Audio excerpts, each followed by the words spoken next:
La création des milices par le pouvoir a constitué un tournant dans la tragédie algérienne. La distribution d'armes à une certaine catégorie de civils, et donc la privatisation de la guerre, a eu non seulement pour but de soulager l'armée, mais surtout de transformer un conflit entre un régime honni et une partie de la population en une véritable guerre civile entre Algériens. Ces milices sont mises en place plus particulièrement dans les zones rurales, isolées et pratiquement abandonnées par l'État. L'ensemble des enlèvements sur le territoire national, c'est le DRS qui chapeautait l'ensemble de la méthode d'enlèvement ou la torture ou l'exécution sommaire, etc. C'est bien la sécurité militaire qui est derrière une grande partie avec la milice. Parce qu'eux, ils travaillaient ensemble. Les gens s'interrogeaient. Et puis, comment qu'on a su... il y avait un patriote qui a été tué par Fergan. Il est dans le livre. Je parle de lui dans le livre. Qui n'était pas un ami, mais une connaissance. C'est un ancien moudjahid, lui aussi, c'est un ancien résistant, qui n'était pas d'accord avec ce que faisait la milice. Et puis il commençait à parler des exécutions sommaires. Il a dit, vraiment, ce qu'on fait actuellement, pas pour défendre le pays, on est plus pire que les terroristes. Il y a des gens qu'on exécute et qu'on enterre dans des endroits, dans des oueds, dans des ravins, dans des endroits cachés, dans des endroits isolés, etc., etc. Et puis à cette époque, il y avait encore des gens qui habitaient la zone rurale, les zones là où il y avait les charniers. Il y avait des bergers dans les environs et qui ont assisté parfois à des enterrements.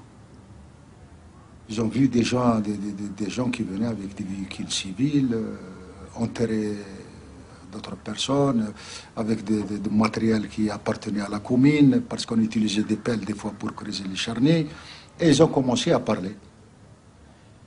Ils avaient peur à l'époque, dans les années 96-97, les gens avaient peur de dire quoi que ce soit, ils ne faisaient pas confiance, ils ne pouvaient pas parler à n'importe qui. Et puis quand ils ont vu les déclarations de la Ligue sur les journaux, des conférences de presse que j'ai tenues contre le pouvoir, contre les arrestations arbitraires, contre ces massacres, etc., ils sont venus me voir pour me dénoncer les charniers, pour me montrer avec exactitude les endroits des charniers. Eux qui étaient là, ils les ont localisés, et à leur tour, ils me l'ont fait montrer, et puis moi j'ai commencé à...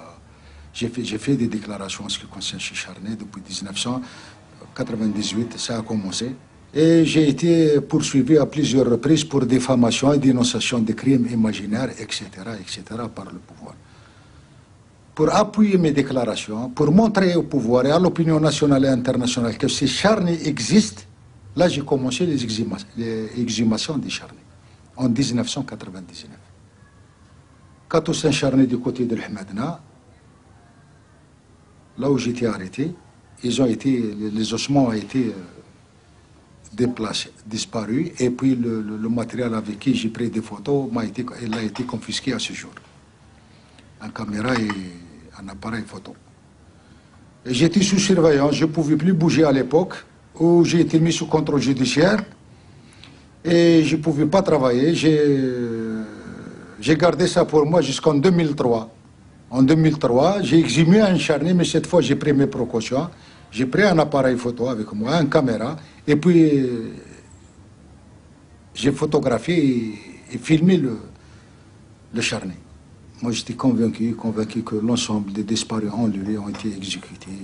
Personne, pas de vivant. Parce qu'ils ne pouvaient pas, parce que l'État ne pouvait pas enlever une centaine de bonhommes, tuer 40 ou 50 et laisser 40 ou 50 comme témoins.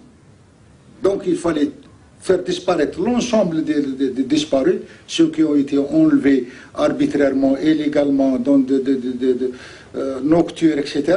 Il fallait les faire disparaître une fois pour toutes pour ne pas laisser la trace. C'est ça la vision de ces gens, mais ils se sont trompés. Alors là, je vais vous montrer un charnier qui a été exhumé par les services de sécurité. Ah oui, d'accord. Ouais, c'est un charnier qui a été exhumé par les services de sécurité.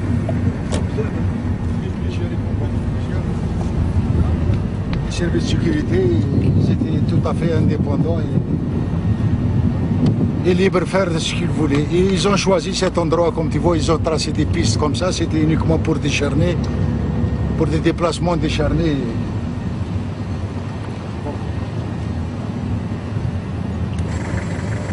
C'était à l'occasion du terrassement, de l'installation de la conduite d'eau, que les ouvriers ont découvert un charnier de 22 cadavres. J'ai dénoncé, et c'est pour ça que j'ai été condamné à 1 année de prison ferme pour dénonciation de crimes imaginaires. J'ai pris des photos de l'exhumation, à l'époque c'était tout neuf, je suis venu, j'ai pris des photos de l'exhumation et puis rien ne s'est passé.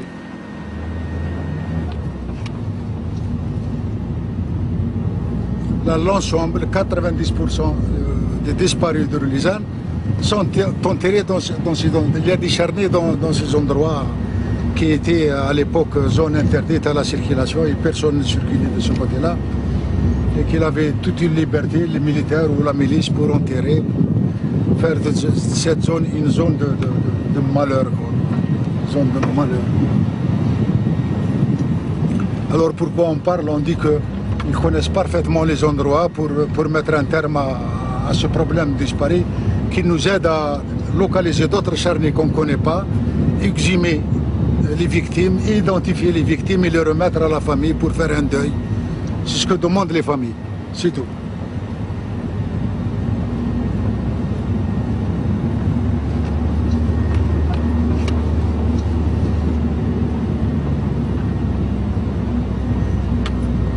Ça, c'est la région de Sidi Mohamed Ben Ouda. Je parle dans mon livre, c'est une région qui est renommée pour... Et une grande partie de la milice, elle fait partie de cette localité. Seulement, il y a actuellement des militaires, on ne peut pas filmer. Ok, tu la prends? Ouais. Alors, c'est là où il y avait la caserne de la milice. Là, il y avait des conteneurs dans lesquels ils fermaient les victimes. Ils ont été torturés ici, ils sont torturés, interrogés, etc. Ils séjournent pendant 2-3 mois, puis ils sont exécutés et enterrés dans les endroits les plus proches de la caserne, ici, dans les environs. C'est bon? C'est bon. Voilà. Vas-y. Voilà. C'est ça l'endroit, le vrai endroit. C'est ici. Et tu prends le paysage en même temps. C'est ici qu'ils ont bougé qu'ils ont fait disparaître ensuite. Là on a trouvé, parmi les cadavres, celui de Saïdan Abd. On a pu identifier le cadavre de Saïdan Abd, parmi les ossements trouvés. Celui avec le survêtement. C'est le seul qui portait un survêtement. Et c'est grâce à ce survêtement que nous avons pu le connaître à travers la déclaration de sa famille. Ah ouais. Ok? Il y a d'autres ossements, mais ils étaient déshabillés, donc on ne pouvait pas faire grand-chose. Et puis il y avait un autre en bas, juste en bas.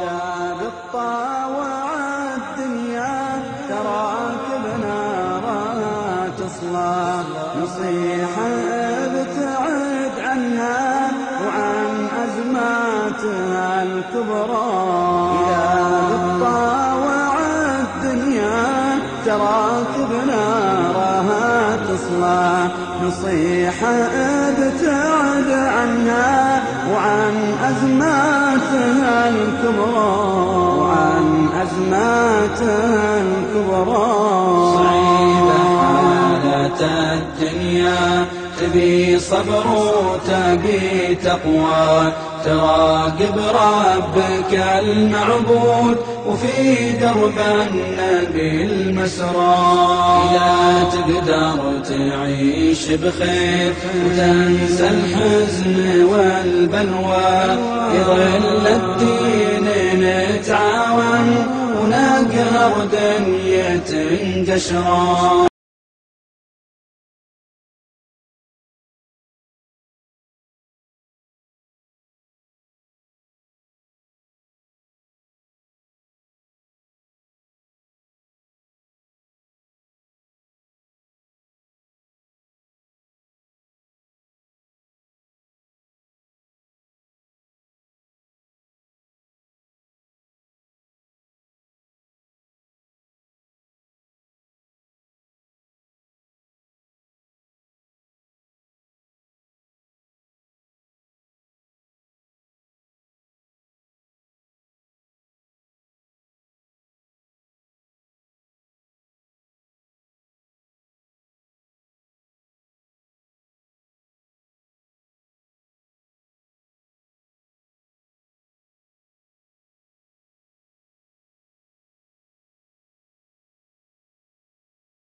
لا يا الله نبي قربك وجنتك لنا موال.